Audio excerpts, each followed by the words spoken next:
बाबा मुरली में आता है अलग को मिला अल्लाह ने बादशाही भागीदार को दे दी, तो इसमें दो व्यक्ति मतलब साबित हो जाते हैं अलग और में मुकर्रर रद्द टेम्पररी।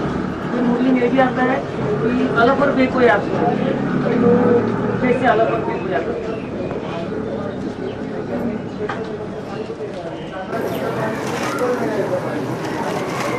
अलफ आते हैं, अलफ की बात बुद्धि में आई और स्वर्ग की बात शाही बुद्धि में आ जाती है। अलफ आते ही किस लिए हैं? अलफ कहाँ से आते हैं? अलफ परमधाम से आते हैं या हमारी बुद्धि में आते हैं? उनकी पहचान हमारी बुद्धि में आती है। जब पहचान बुद्धि में आती है तो मनुष्यों का बाप सिद्ध हो जाता है।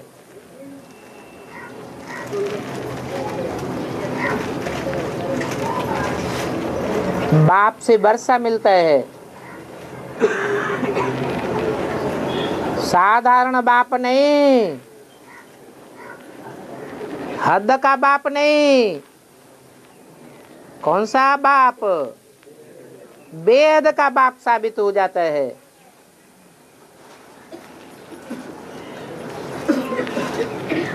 जो बेहद की आत्माएं हैं,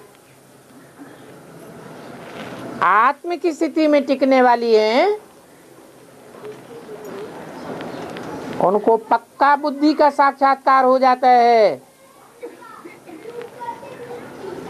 कि हम बाप का वर्षा पाने वाले हैं।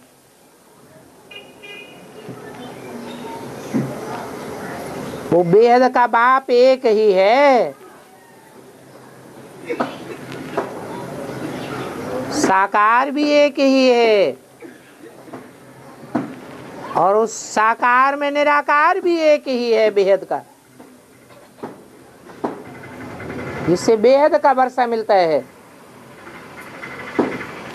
और बेहद का साकार रूप है ब्रह्मा, कृष्ण की आत्मा, पहली रचना, पहला पत्ता, जिसके लिए सारी पढ़ाई हो रही है।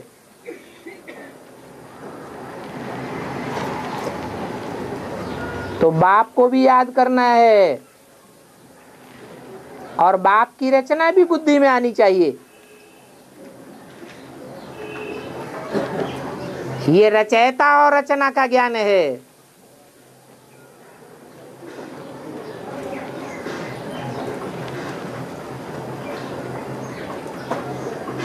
बाप को क्यों याद करते हैं? उनसे क्या मिलता है?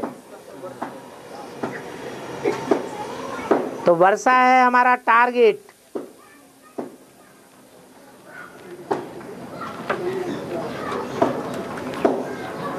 वो भी याद आता है।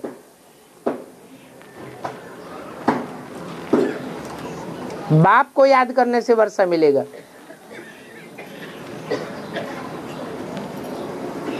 जैसे कि बाप में ही वो वर्षा समाया हुआ है।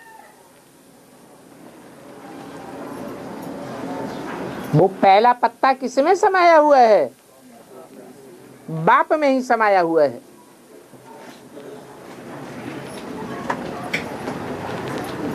तो बाप को भी याद करो और स्वर्ग की बादशाही को भी याद करो और साथ साथ घर को भी याद करो। वो बाप भी है,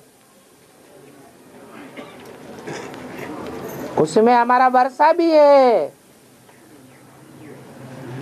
और बाप को याद करते करते बहुतों की ऐसी स्टेज बन जाती है कि जब बाप के सामने जाते हैं तो सब कुछ भूल जाते हैं, कोई संकल्प नहीं आता। माने कहाँ के वासी बन जाते हैं? परम धाम के वासी बन जाते हैं। बाप निराकारी, तो जो बाप के बच्चे हैं वो भी निराकारी स्टेज में अपने को अनुभव करते हैं। इसलिए कहा बाप को याद करो, घर को याद करो, अपने वर्षे को याद करो।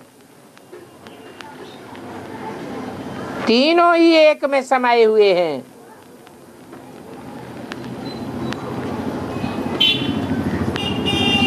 और एक में ही अनुभव कर सकते हैं।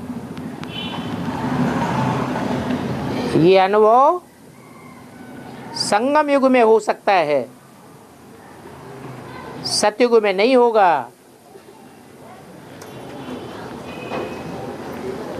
भक्ति मार्ग के 2500 वर्षों में भी नहीं होता है। ये 3 in 1 है।